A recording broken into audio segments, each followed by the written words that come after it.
Hello friends, it's Mrs. Ebersol here, and I'm here to help you write the rough draft of your RST. Where you should be starting is actually your RST pre-write. Makes sense? Okay, so please make sure that you have this document. Now you probably have it filled out, obviously, okay, but you need to have this document. I find it helpful to print it out, but maybe not. Maybe you'll want to cut and paste, so I'll leave that up to you. But make sure you have this open.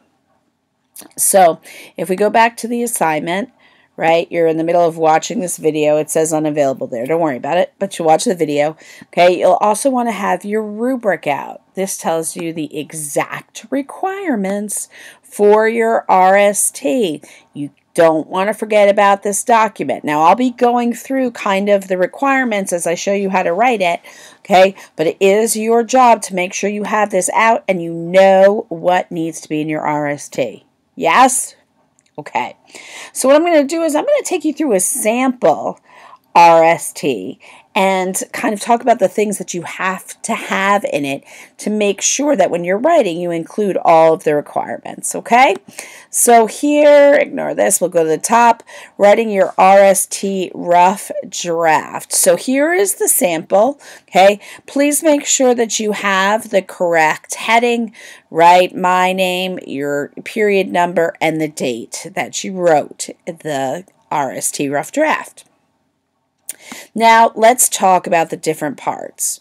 The first part of any essay is, in fact, the introduction. That's this first paragraph here, okay?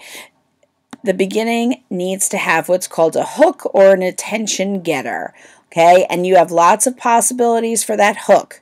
You have a quotation, you could ask a question, you could have an interesting fact.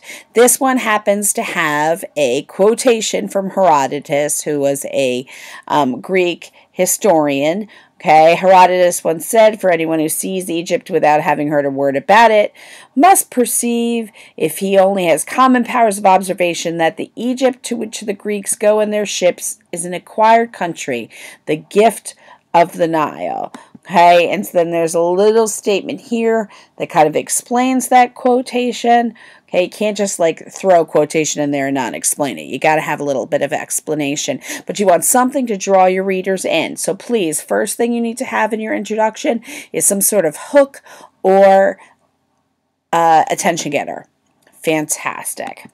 Then you need to have kind of an explanation of that, and then you get to the meat of your introduction, which is the thesis.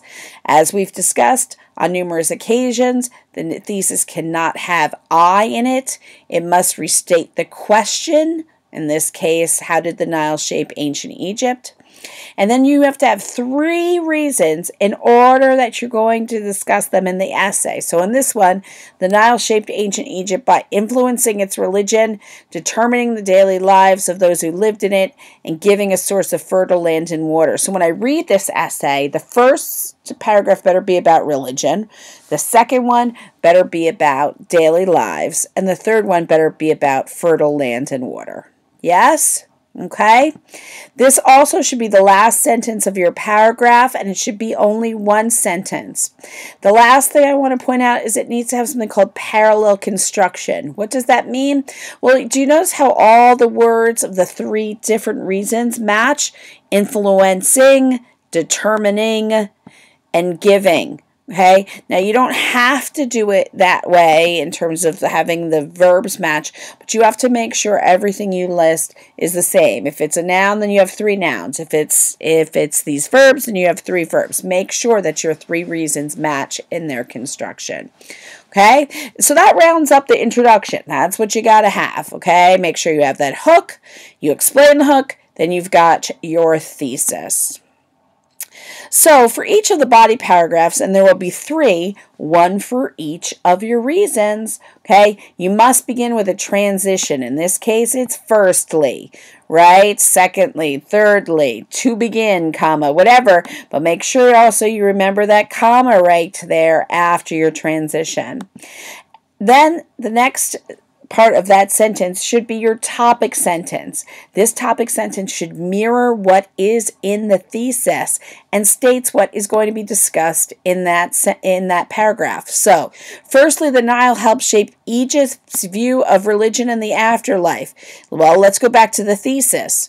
The Nile shaped ancient Egypt by influencing its religion. Do we see how they look almost exactly the same? That lets me know what's being discussed in this paragraph. Please make sure that every one of your 3-body paragraphs has a transition and a topic sentence that matches what's in the thesis. Yes? Fantastic. So what you want to make sure then is you write your paragraphs based on what is in your pre-write. So your thesis should already be written, so that shouldn't be hard. You could just kind of cut and paste that into your essay. This here, the way the Nile shaped ancient Egypt, number 1, that should be your first paragraph, right? Your reason should essentially be your first topic sentence, right? And then all of your evidence gets put right into the paragraph. Make sense? Awesome. I did this for the second paragraph. Please make sure that you have textual evidence, that you discuss the name of the source, what it is a chart of the different seasons, right? And that you describe what's in the source either with a direct quotation or a paraphrase. Okay, then you got to make sure that you have analysis of that source that ties it back to the thesis and the topic sentence. So in this paragraph, I'm discussing the chart in source B and how it shows the impact of the Nile on the daily lives of those who lived in Egypt. So I describe the chart, I describe what's in it, and then I make sure that the reader understands that this means that their day-to-day life changed depending on what the Nile was doing, because the topic is that the Nile shaped the daily lives. Make sure that you are always bringing that textual evidence back to the thesis and your topic sentence. Okay?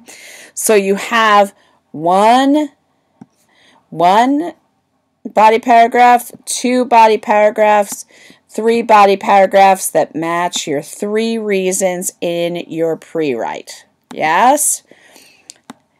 In one of those body paragraphs, and it doesn't matter which one, you must have 2 sources talk to one another like I have them here. So we see in this paragraph, I'm talking about how the Nile provided fertile land and water. And I talk about source A, which is the map. And then instead of just starting to talk about source E, I make sure that there's some sort of comparison or contrast, or I have them talk to each other. Like source A. Source E is a document that shows how Egypt relied on the Nile. Okay? You can even go into a little more detail than that. But you need to make sure that you very clearly compare, contrast, connect 2 sources to each other. Okay? When you get through your 3 body paragraphs, it's time to write the conclusion. In the conclusion, the first thing you have to make sure you do is recap the main arguments in the same order as in the essay. It shaped the religion of the Egyptians, it shaped the Egyptian calendar and brought changes to the daily lives, and it provided an area for Egyptians to live, fertile land and water. Okay, these are the 3 things that were discussed in that essay, and they are recapped in the same order they're discussed in the essay. Lastly, in that conclusion, you need to have kind of a bigger picture, larger world statement. Okay, without the Nile, Egypt would be nothing but a vast landscape of sand, not the influential and renowned ancient civilization we study today. Okay, so you want to make sure that you have some sort of overarching statement in that conclusion as well. Okay, so in your essay, you have an introduction, 3 body paragraphs, and that conclusion. Just a couple more general statements. Friends, The Nile needs to be capitalized. This is a proper noun. Please capitalize Nile. Egyptian and Egypt must be capitalized. Please make sure you capitalize that. Okay? It drives me crazy when people don't do that. All right? So make sure as you're writing that you think about what I've laid out for you and that you also have this rubric out and make sure you're following that as well. Okay, and you'll see a lot of the things I discussed are here and on the rubric as well. This sample that I just went through can be found on Canvas, okay, here at this link. So if you forget, what I said or anything, you can always click on that. But please understand, you can't have the exact same arguments I do in the exact same order, blah, blah, blah. Then that makes no sense. Yes? Okay?